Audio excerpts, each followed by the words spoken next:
Have you ever been involved in a road rage incident, whether it was your own fault or the fault of another driver?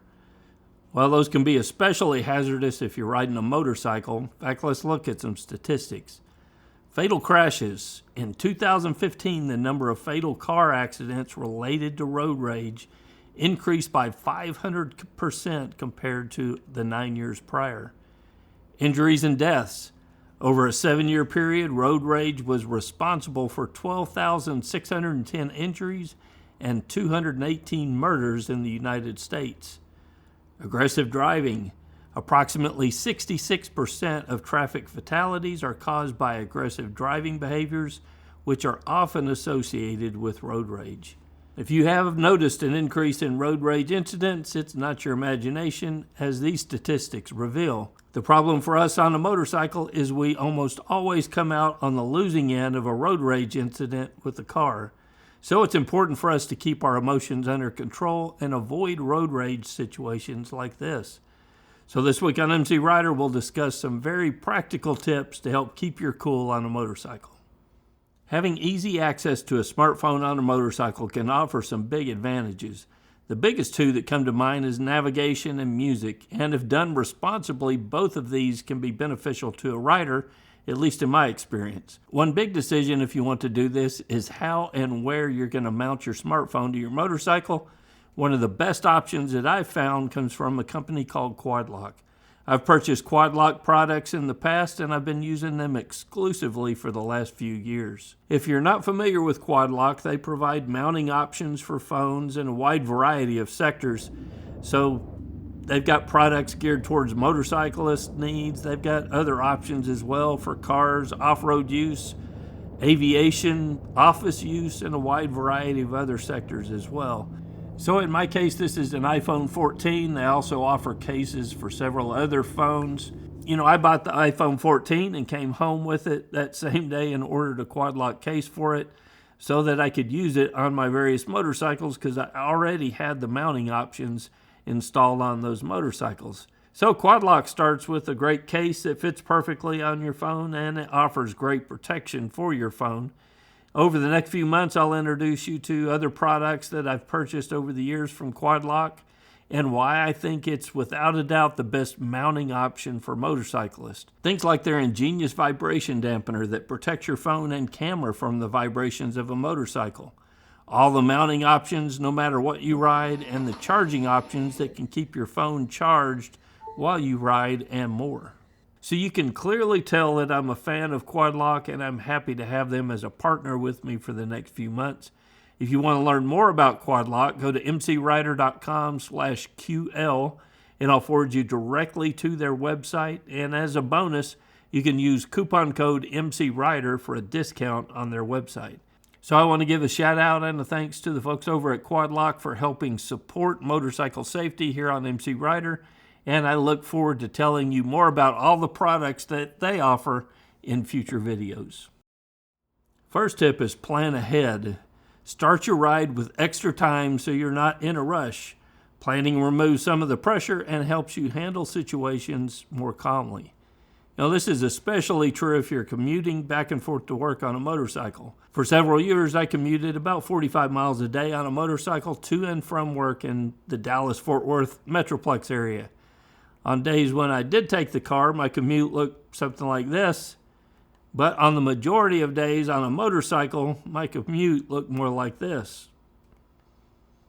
The days in a car were more stressful than the days on a motorcycle because I planned my commute on a motorcycle around avoiding traffic and enjoying the ride.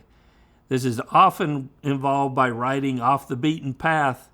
One of the benefits of commuting on a motorcycle is getting to enjoy your ride back and forth to work, and that leads to less road rage for you, and that allows you to avoid all that road rage that's happening over there on the highway. Are they really trying to kill you? Another aspect of this is a common phrase that I often hear: riders ride like everyone is trying to kill them. I understand that what riders mean when they say this, but I've never really liked that saying. Riding like everyone is trying to kill you creates a us versus them mentality when in reality, most of us, the vast majority of us, car drivers and motorcycle riders alike, are just trying to get from point A to point B without incident. So a much better mental approach is to be proactive about your road strategy and stay out of as many situations as possible that allow the mistakes of others on the road to become your problem. Give others the benefit of the doubt. Assume the other driver made an honest mistake rather than assuming it was a personal attack or intentional. Let me ask you some questions. Are motorcycles harder to see on the road? Yes. Is it harder to judge the speed of a motorcycle because of their size? Yes. Is inattentional blindness a real phenomena for drivers?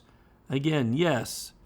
Humans are more likely to notice and respond to stimuli that are perceived as a direct threat to their own safety. Inattentional blindness is a real situation where drivers who are in a car perceive other cars, trucks, buses, and other large vehicles as a greater threat to their personal safety than they would a motorcycle just based on the size. As a result of this, motorcycles often go unnoticed.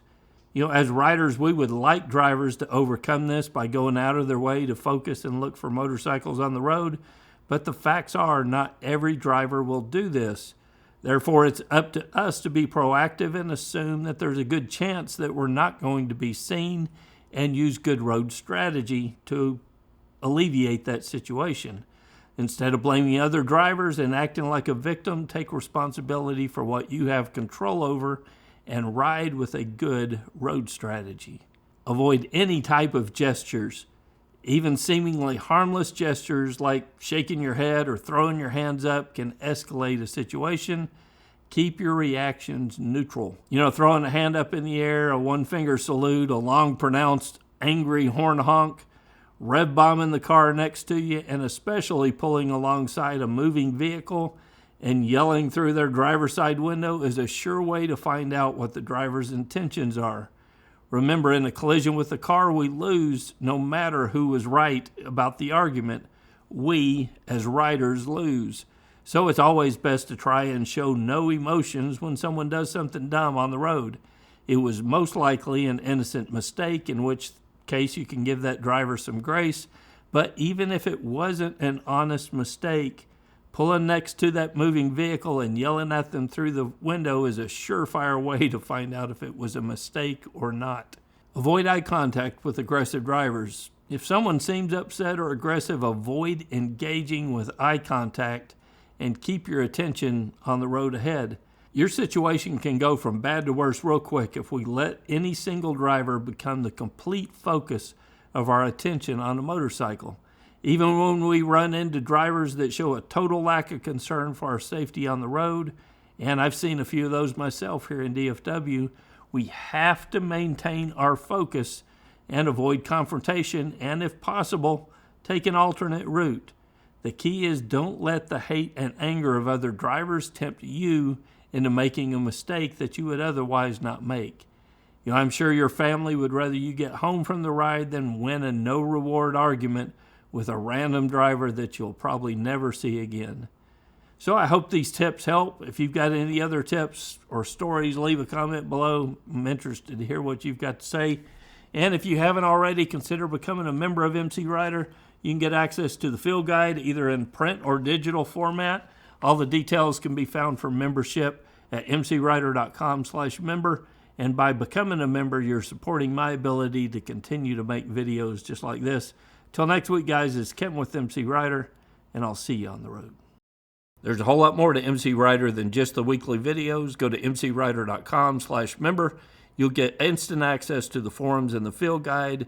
You get ad-free MCrider videos and a whole lot more. Go to MCrider.com/member for all the details.